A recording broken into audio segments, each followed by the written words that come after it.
Greetings, my friends, and welcome back to the Home Slice. We are back for another round of my full-size pocket knife EDC tournament. And this week we have two facing off: your sort of universal work knife against your fancy man knife. The Kizer Begleiter 2 button lock. Look at this miles of jimping on the spine, beautiful linen micarta, button lock open mechanism, and 154 cm steel. Before we move on, we'll do a little story time. So back in the day, I was a Kershaw guy, die hard, for probably 7 years or so, from ages 14 to 21. I loved Kershaw knives. It's all I carried. I was into sort of cheaper knives, and then I began sort of learning some things about steel. And then for a couple years, I just really wanted a ZT, and I ended up getting a ZT knife and really enjoying it, and carried those for a few years, but I had some issues sharpening them, and they're quite thick, and I began wanting something more slicey. So then I went through a Benchmade phase for probably a good 3 or 4 years. And during that time, I bought the original model of this, the black blade and green G10 Kizer Begleiter. And I kept that in my collection with all of the Benchmades that I had until one of my friends used it and begged me to sell it to them. At which point I did. And I always kind of regretted it because I feel like the Kizer Begleiter, it's got this beautiful centered clip point. It's got the perfect blade length for lots of utility.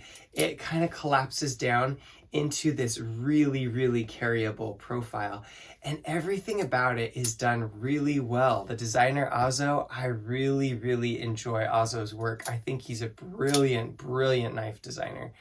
And so I've been excited to get a Begleiter back in my pocket, and they came out with this version which, instead of being full flat ground, has just a little bit of full stock thickness that extends out the back here, making it have a little bit of a more rugged feel.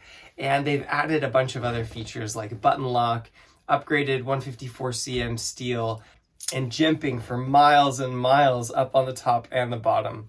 So very excited to get this thing back in my pocket. I know you're all dying to know the end of the story, and after my 4 years of sort of Benchmade phase, I went into about 5 years where all I carried was a Spyderco, bringing us up to present where I'm like, you know what? We're going to give everything a try again, and there are some fun Spydercos to come. A whole tournament of them coming up next, actually. Today, the Kizer Begleiter is a sort of rugged feeling, thick but slicey work knife. Is going to face off against another iteration of a recent favorite, a micarta and Damascus Civivi Imperium front flipper. You guys that followed along will know that I really, really enjoyed the Nitro V Civivi Imperium with the carbon fiber shred handles.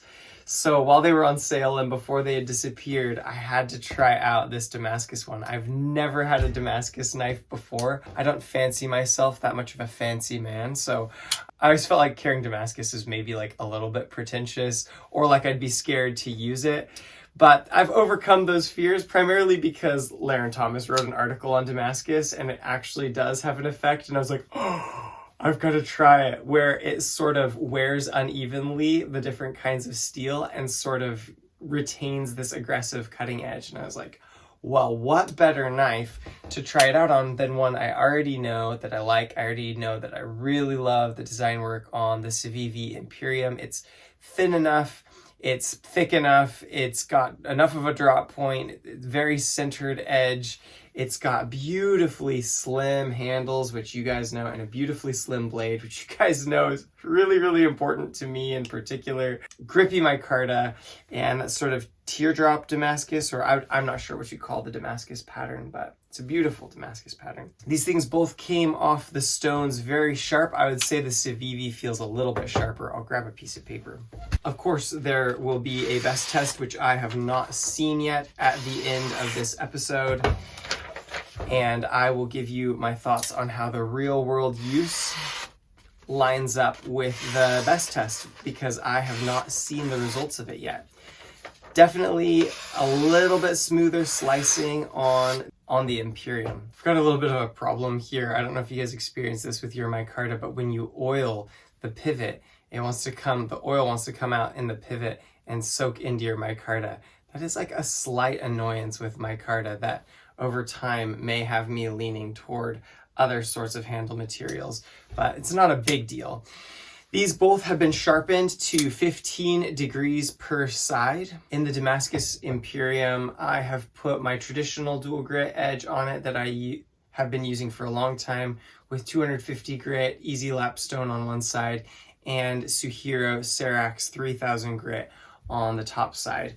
On the Begleiter, I've had some challenges pulling really the best performance out of Kizer's 154 cm. So I figured I would try a new stone that I have, which is a resin bonded CBN stone from Venive. And I think I use the 200 to 160 grit side of that as my coarse stone here on the back side. And then on the front, also the Suhiro Serax on that. They're both feeling real aggressive and real sharp and fairly smooth. And I'll put the stats on screen now and get you some glamour shots, and then I'll come back to you.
Well guys, thankfully YouTube does not convey to you the smell of this room, because this has become our all-purpose spare room, and we've got some food storage in here. And yesterday my daughter thought it would be funny, and her friend, to pull all the skins off of the onions and scatter them across the floor.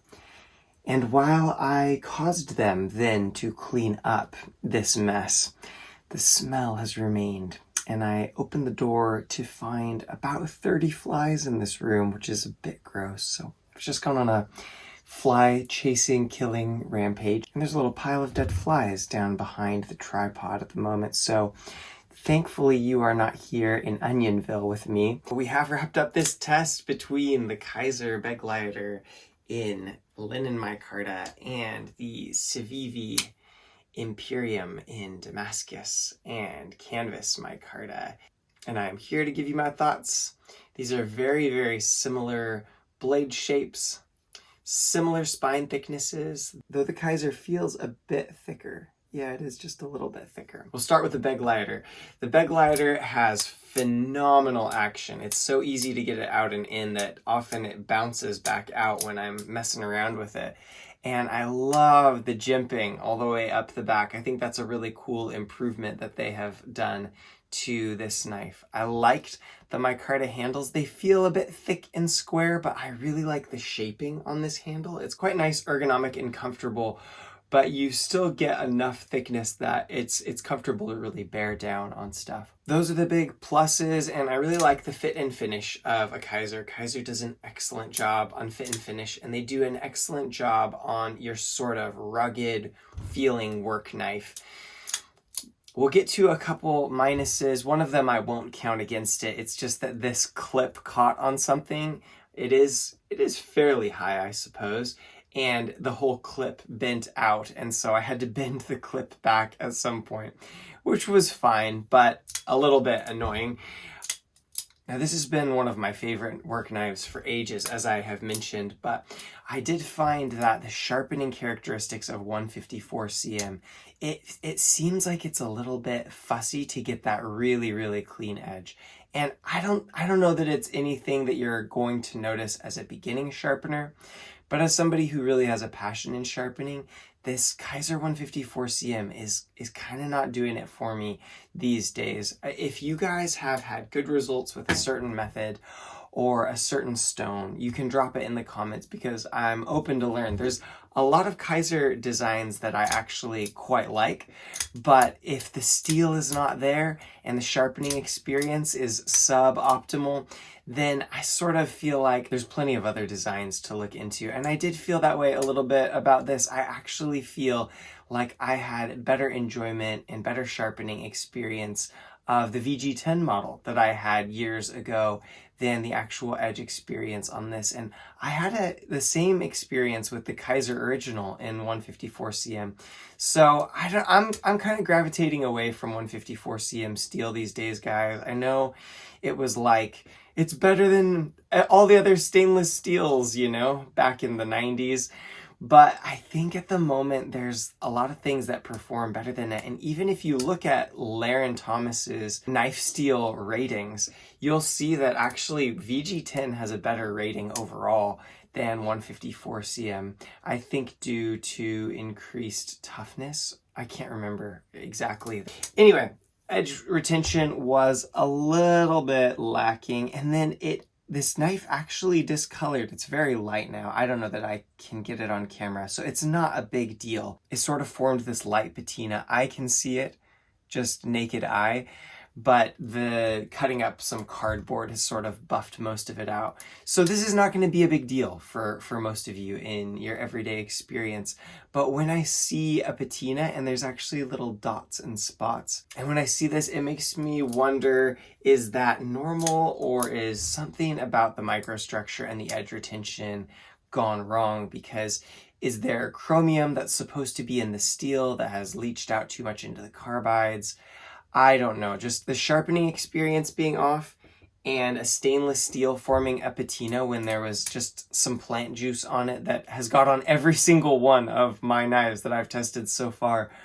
Even 10V didn't make a considerable patina, and there's steels like D2 that I've cut up these similar plants in my driveway, and they have not formed a patina even though it's supposed to be semi-stainless. So I'm not exactly sure what's going on there, but beautiful, brilliant knife design. I love the design of the Kizer Begleiter. Love the clip point, love the visual balance of it, love the skinny, narrow profile, and just the ruggedness that you sort of feel from it. But there remain a few detractors. On to the Civivi Imperium Damascus. Now, at first Damascus, I've just felt like this is too bougie. Like, this is not me. I'm like not that knife guy.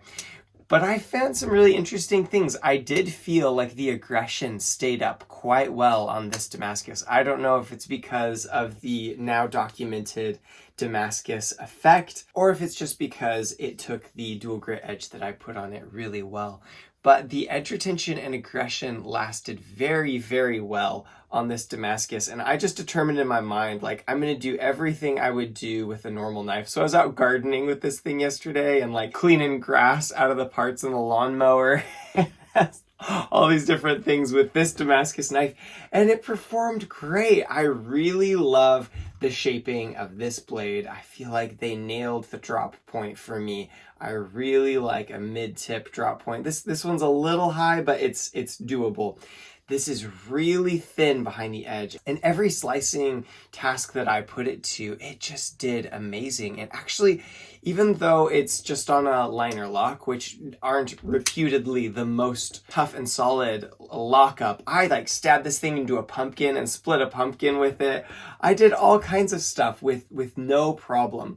And the streamline effect of the design kind of came out over time. I was like, man, I really like how streamlined and thin this design is, and it's got nice touches in all the right places for me. And the initial edge and the initial keenness was quite good. So I don't really have anything bad to say, actually, about this Damascus Imperium.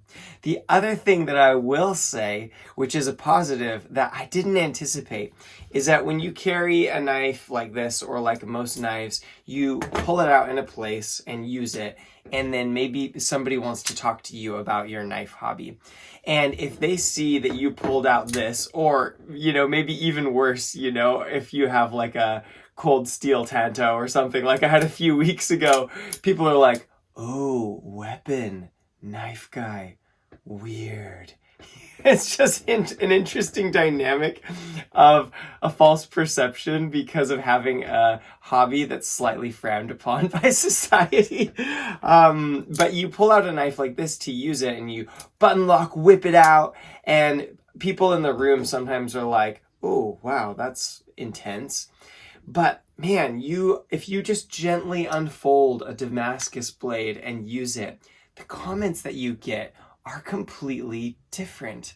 And what I noticed is that although I view these both as tools and really, really cool, gadgety, technological inventions, most people will view something like this as more of a weapon. But most people will view a small, slim Damascus knife as more of a piece of artwork. And it starts these different conversations of like, oh, I could see why you would like that. Oh, that's a really beautiful pattern.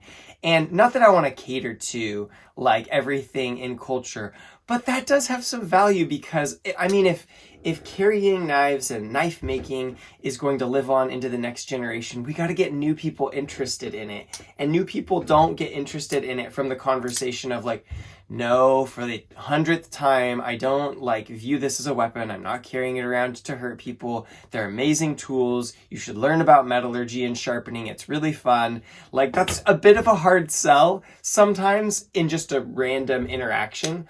But if somebody looks at Damascus and they're like, wow, look at the craftsmanship on that, it's like, oh, it's quite an easy step to bridge to be like, yeah, isn't this interesting?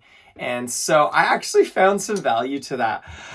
I think overall, I have to say this Begleiter has been one of my favorite knives forever and ever, but I genuinely and fully actually have changed to like the Civivi Imperium in both iterations better. And that's a surprise to me. I fully anticipated to be walking out of this stage of the tournament with a Kizer Begleiter in my pocket because I do like the design work, but I like the design work on this as well. And so it came down to the steel, and the keenness of the edge and the lasting of the edge was genuinely better on this Damascus than the 154 cm in this Begleiter. All right, quick foray into the BESS testing. Keep in mind this video is sped up 4 times. We've got the Begleiter first, and it's a whopping 260. Ooh, that's not so great. So it did not take this particular dual grit edge super well. I would assume this Imperium is going to be less. We will see. Oh, 150 is not bad for a dual grit edge. So going on into the next stage of the tournament is the Civivi Imperium in Damascus. What a beautiful knife. The sun's coming up to shine on it now. Look at that. That's fun. Feel free to pause if you want to check out the standings of the tournament. Sorry I forgot to do this last video.